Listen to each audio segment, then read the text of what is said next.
up, what's up, what's up? It's Old Ass T, and you already know the vibes. Welcome to the Voice of NYC TV, where the Voice of NYC talks about a little bit of this and a little bit of that. Now, y'all already know before we get into the tea of the week, we always got to get into the songs of the week.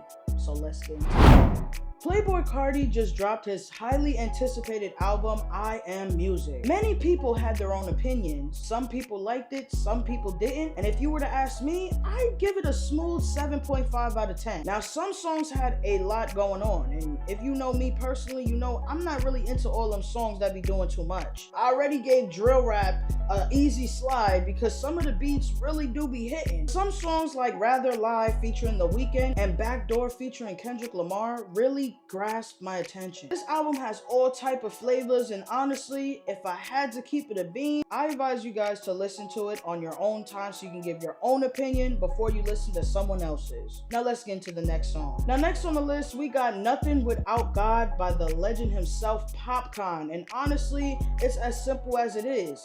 The reason why this song is on the Songs of the Week list is because of the title. I would be absolutely nothing without God. Nothing more, nothing less. Now the last song, I honestly think it ties into the topic when we get into the tea of the week, but this song is called Last Laugh by Don Toliver, and it's self-explanatory. I got the last laugh. Now let's get into the tea of the week so y'all can figure out why. Now let's get into the tea of the week because a lot of people have been playing these social media games for real. Starting with Jess Hilarious crashing out on Instagram Live, exposing The Breakfast Club. And all I have to say is, told y'all niggas. Folks said I was reaching. Folks said I was doing too much. Folks said I didn't know what I was talking about, but I did know what I was talking about. And it seems like y'all didn't know what y'all was talking about because Jess took to IG Live to share her frustration. She addressed the comments about Lauren LaRosa, some Lauren LaRosa beef, and not feeling like her co-host had her back. Jess showed up to work the very next day to address the live with Charlamagne the God and DJ Envy. And it seems like Envy was hurt at how she handled it because him and Jess had a little bit of a back and forth. Charlamagne mostly took it as a joke, but when he was taking it seriously, he said that Jess should stop paying attention to the comments and the YouTube people. And honestly, I feel like the comments and YouTube is barely the issue. Envy decided to put his 2 cents in, talking about F the comments and F the YouTube. But how can you say that when even Jess Hilarious herself has said that she aligns with our sentiments? It's really the behind the scenes stuff that y'all got going on over there. I honestly feel 2 ways. 1, yes, Lauren LaRosa was supposed to be a fill-in for Jess Hilarious's spot during maternity leave, but once the audience caught whiff of what was so natural to her, aka being a great journalist, them big dogs caught whiff of her stats. She went from playing on the bench to starting. And all you can do is respect it because that's the name of the game. Whether it's in rap, whether it's in journalism, whether it's in content creation, I don't care if it's even in the painting world. It will always be a competition. I also don't believe that the comments played a role in her losing just with the mess, because if I have to be real, it's not just giving commentary. You can't give commentary without context. And if you watched a lot of their videos, there would be times that Jess Hilarious would say, Lauren, tell me what's going on. Like, this is your segment. You should be telling her what's going on. You're Jess with the mess. But on the real though, Jess, because I seen you getting a little emotional, so I know how much that must have hurt you, how these people was moving, even though I don't know how they was moving because I don't work there. It's one thing I have to tell you before I get into the next topic, which is very simple as this. Once you started feeling like Shorty was trying to take your spot, that's when you should have started working overtime to show that girl that your spot wasn't up for sale. Clearly, you wasn't feeling like that. And now Lauren, she's the 4th co-host. I don't know how this is gonna go for the Breakfast Club, but this was not a good look for y'all. Like they always say, all for one and one for all. Y'all a team, you feel what I'm saying? I've given my critiques, but that don't mean it's beef. I don't think that giving criticism should equate to having beef. I just want to see my people be great. I've given y'all credits in the past. I don't want to see everything that the Breakfast Club stand for go down the drain. Period. I hope y'all figure this out because Lauren is a very great host. Shout out to you, girl. You doing your thing. You're doing your thing for journalism, showing people like, listen, I'm tired of y'all giving people that don't got the credentials the job. And real talk, respectfully, Lauren LaRosa is the Luka Doncic of journalism. If you look up her stats, she's... I got a little 3-second spot on TMZ. She put in that work in TMZ.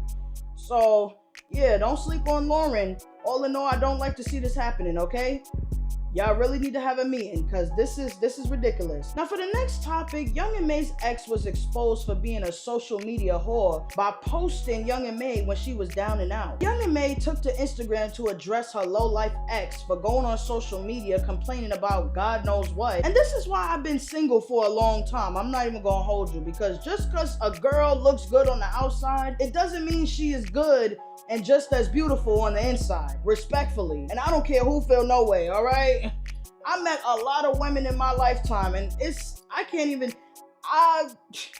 how many women that I've been with that had a good, I could only think of one.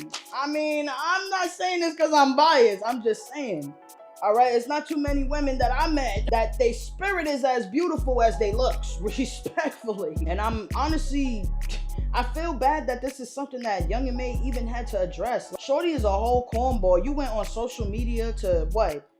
Complain that you had to take care of your girlfriend? Like, real talk, if y'all was married, you would have looked even more like a clown. Because in the vows, it's in sickness and in health. And you couldn't even take care of Shorty and in sickness and in health?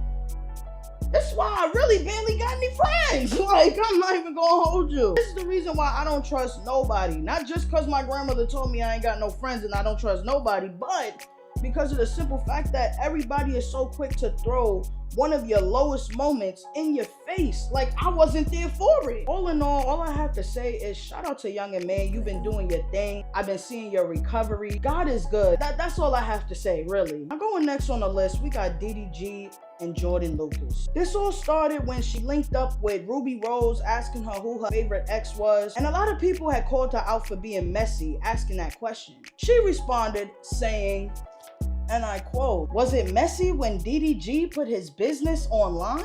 DDG had responded to the comments that everybody was saying, and this is what he had to say. He was being messy. It's like her second time, like, being messy, and I want to give you some advice. You want to do the streaming shit, stop being messy. You can't be shade room on here.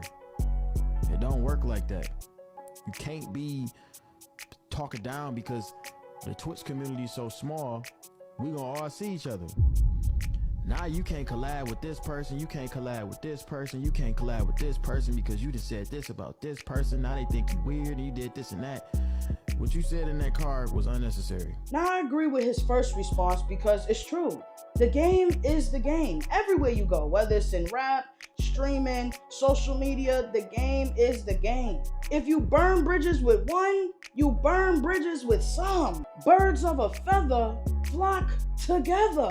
All for one and one for all. You can give your opinion and get things off your chest, but you gotta be prepared for one of three things. One, it's not what you say, it's how you say it. If you have some type of energy towards the words that's coming out of your mouth, then people are gonna think you got smoke. And you gotta be prepared for number two. Get ready for the consequences of what you say and what you do. Because period, point blank, you can't just say whatever you want to say and not expect the people you talking about to feel some type of way. And that's why you gotta do number three, which is you gotta play your cards right. You can't be sitting here starting up drama when you know other people rock with other people. You don't gotta pay in order to blackball, period. It's not always, oh, don't put on your, no, sometimes it's association. If I'm cool with somebody you just talked about, you think I'm gonna sit here and work with you? You're bugging. The one thing that DDG said that I didn't agree with was how he was trying to play her numbers. Because, like, real talk, can a sister grow? Like, real talk. I've had this argument 1 or 2 times. People always try to play your progress like, dang, I bad for not wanting to have 15 seconds of fame that's gonna leave me tomorrow. I would like to have some type of longevity. That's why I know exactly what it feels like to be the bulldog barking at the Great Dane. Respectfully. Just cause you popping today, don't mean you gonna be popping tomorrow. I know y'all remember the tortoise and the hare. Slow and steady always wins the race. Just cause you got here fast, don't mean you gonna make it to that finish line faster. But since we on the topic of DDG, let's get into this little mix-up between TT, GG, Bree, all this stuff that's going on between these three. Brooklyn Frost, Kai Cenat girl Gigi, and DDG's sister TT went to Rolling Loud. They streamed it, and a lot of people had many things to say. The issue came from some loser trying to clown TT and get some camera time. Many fans didn't like the lack of back that her friends had because they barely had her back, laughing and cackling like something was funny. And I'm not gonna get into Gigi and Bree because at the end of the day, you know, TT said she was cool with y'all. You feel me? She said y'all are her homegirls, so I'm not gonna do too much. But let's not act like y'all came to Rolling Loud like y'all Beyonce knows, all right? Y'all didn't come here looking like, I could think of 100 baddies that y'all didn't come there looking like. Y'all came there looking like regular people, so I don't understand why was the joke so funny and extraordinary, especially when the person y'all laughing with looked like a bum. This boy had on some musty sweatpants, a black t-shirt, and a dad cap, and he had the audacity to be laughing at shorty outfit. Bro, you're hit. You're not that guy. You came to Rolling Loud, and you coming into other people's camera, let alone people with mad numbers camera, looking like a bum on the street, bro. You look like a crackhead off 125 if I gotta keep it a bean. And you laughing like something funny? TT ended up responding to a lot of what the comments had said. Real reason I was so excited is to show my outfit. In the video, I literally said, like, my dream was to go and then maybe like take some pictures and someone be like, oh, that's nice, I would love to buy your outfit. What I can say is, what people have been saying online is kind of true, is when there's a group of friends, there's always two people that are closest to each other. And that is very true, and that's okay. And honestly, I'm glad she's standing 10 toes on her feelings. People gotta stop moving in denial and being delusional when it comes to certain people moving weird on them. It's not... Oh, she wouldn't do that. That's my friend. No, we've been friends for so long. Like, no, when I cried, she was there for me. Maybe she was in your business. Oh, no, that's my homegirl. Stop. No, it's not your homegirl. Maybe it's a monitoring spirit. Maybe it's people that just don't got nothing. You know, I'm tired. Because they was dead wrong. I've never in my life experienced somebody clowning my homie and me letting that slide. Now, can I recall sometimes that people I called my friend treated me shiesty and moved sideways? All I know is unfaithful and unloyal friends. I mean, let's keep it a bean. And I'm at this point where now I'm advocating for those to just be on your own timing. TT, my good sis, that fit you put together was hot. Can you hook a sister up? I might have to hit you up for commission. I'm like, okay, sister. Maybe we can talk on some commission. You feel me? You could come to the town. We could think of an outfit, something. Because you really put that thing together. We need more creatives. Everybody wearing the same thing, dressing like everybody else. Nobody is creative. But God forbid somebody put their own outfit together. But if Louis Vuitton, Gucci, House, all these other brands, Supreme, if all these brands came together and stole her idea, everybody would have thought it was hot. But because she custom made it, we all... It wasn't that funny, respectfully. It wasn't. Matter of fact, forget that funny. It wasn't funny at all. And respectfully, TT, you need to start moving on your own, girl. I already see what type of person you are. You don't need to hang out with these weird people. I already see what type of person you are. You like to be to yourself. You are going to find genuine friends in your lifetime. You about the same age as me, sister.